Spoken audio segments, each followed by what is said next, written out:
Guess who's back? Back again. That's right. It's PBR Georgia Scouting Director Phil Kerber. He's joining me, Cory McCartney, as we dive into the underclass trials for LakePoint sports. Phil, it's been a minute. It's good to have you back.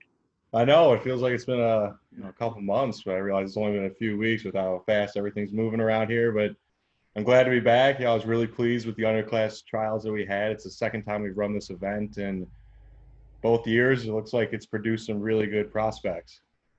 Well, I mean, anyone who saw your Twitter timeline knows you were all over it. So drop some names on me of those guys that really had you excited. Yeah, I'm going to start out with a left-handed hitting outfielder, Tyler Back from North Gwinnett. Ran the fastest 60 time of the event, 7:03, and really I don't think I had seen him before in game or anything in 2023. The moment he steps in the box for his BP, I saw one swing, and I think everybody that was working with us on the field kind of looked around at me like, hey, like, you need to get on this kid. I mean, just probably the most consistent round of batting practice that we had. Barreled up almost every pitch. I think his average exit velocity on TrackMan was an 89, and he took 15 to 20 swings probably. So right there shows you that he was on it, and he was using the entire field. The harder contact was coming middle pull, but still has good barrel control where he was able to go left, center, right whenever he really wanted.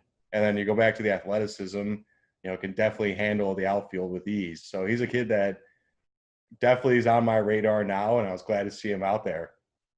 And then moving on to a 2024, another left-handed hitter, also a left-handed pitcher, Heath Whitlock, Starr's Mill, home plate Chili Dogs. I'd never seen him before either, and another guy that impressed with the swing. It's an easy, fluid swing, line drives to all fields.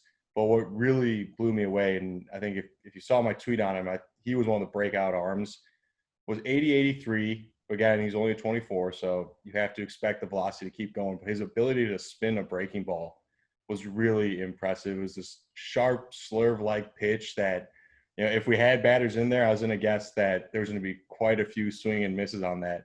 And he wasn't just throwing it up there. He was actually pitching. He went, arm side with it. He went low and down the middle with it. Then he brought it into a right-handed batter. It was a really good feel for fastball and curveball. If you go look at his TrackMan stats, I think it said that 100% of his curveballs were thrown in the zone, and it was something like 87% of his fastballs were thrown in the zone. Now, it's a 20-pitch bullpen, but still, it's pretty good for a 2024 to hop on the mound and be able to do that. And then we'll move on to our only committed player who attended the event, 2024 Jax Phillips, committed to Georgia, committed way back in June after following our underclass games, and he's a kid that's going to be a joy to watch over the next few years. He's 6'3", 175 pounds, has barely even started to fill out, and had one of the easiest rounds of BP, just very little effort, was going gap to gap with it. So there's a lot to like in the frame and the swing. And, once he starts filling out, who knows what's going to happen with that power potential, but there's a ton of upside on him. And we've seen him pitch in the past. He didn't throw at this event, but he can also run it up to 85. And I mean, potential for two-way there with Georgia, I'd say there definitely is. And, the arm strength also translates to the outfield and third base, where he, projects to be a corner outfielder.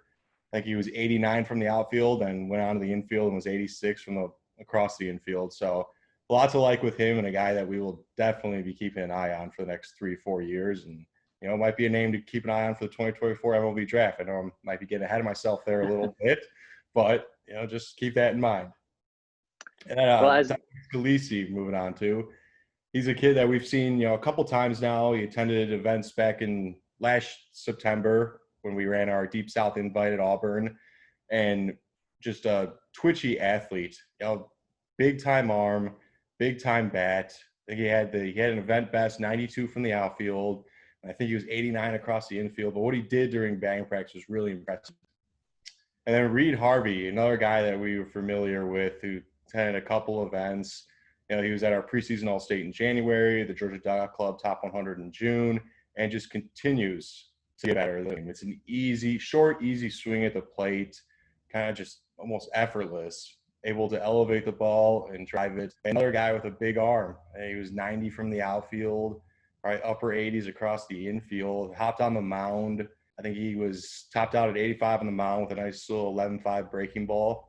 another guy to keep an eye on out of South Georgia, Thomas County Central.